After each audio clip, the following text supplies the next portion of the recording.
අයිබෝන් හැමෝටම මේකේ පිටලා තියෙන පිළියන්දල මඩපාත ගේටඩ් කොමියුනිටි ස්කීම් එක. මේකේ බෙඩ්රූම් 4යි බාත්රූම් 3ක් තියෙනවා. රෝල් ෂටර්ස් විකට් ගේට් එක මෙතනින් අපිට දීලා තියෙන්නේ. මේන් රෝ එක 2x4 ටයිල් එකෙන් තමයි ෆිනිෂ් කරලා තියෙන්නේ සම්පූර්ණ නම්බර් 1 ක්වොලිටි එක ඉන්දියන් ටයිල් එක. මේක යට ලොකු බෙඩ්රූම් එකක් තියෙනවා 16 14 වගේ සයිස් එක තමයි බෙඩ්රූම් එකට සයිසස් දීලා තියෙන්නේ. ඒකට AC ප්‍රොසෙස් එක දීලා තියෙනවා. ACL ෆෑන් හයි කරලා තියෙන්නේ. ඇටච් බාත්රූම් එක තියෙනවා.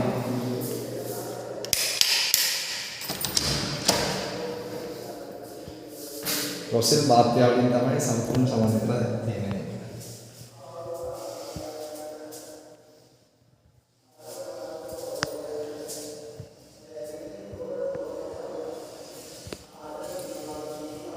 ලොකු ආලින්දයක්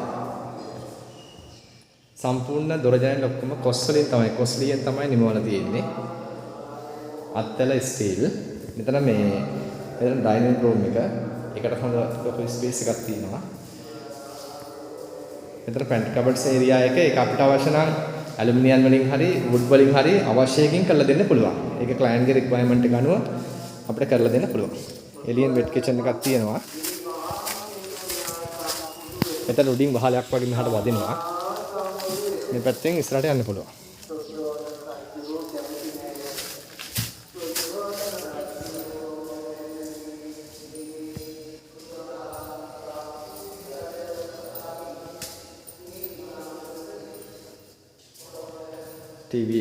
TV ලොබි එක.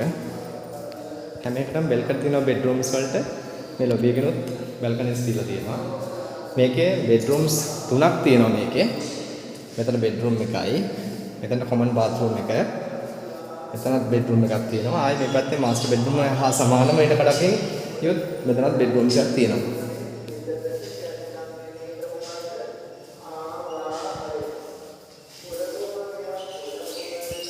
ඔක්කොම රොසෙල් බාත් එක තමයි තියෙන්නේ.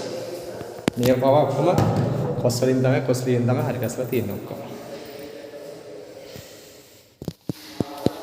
යට තත්ත්වයේ මාස්ටර් බෙඩ්රූම් එකයි උඩ බෙඩ්රූම්ස් 3යි ඔක්කොම ඇටච් බාත්රූම් 2යි කොමන් බාත්රූම් එකයි තියෙන්නේ. මේක රූෆ් টොප් එක. මේක විතර වර්ගයට 2650ක් වගේ තියෙනවා.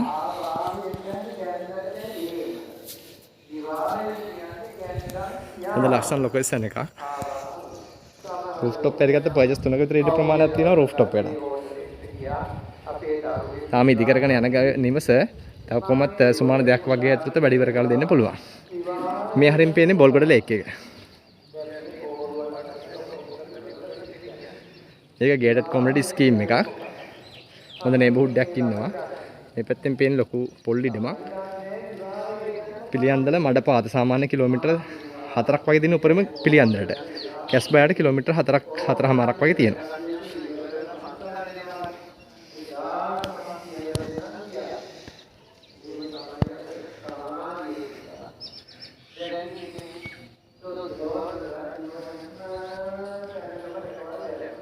Thank you.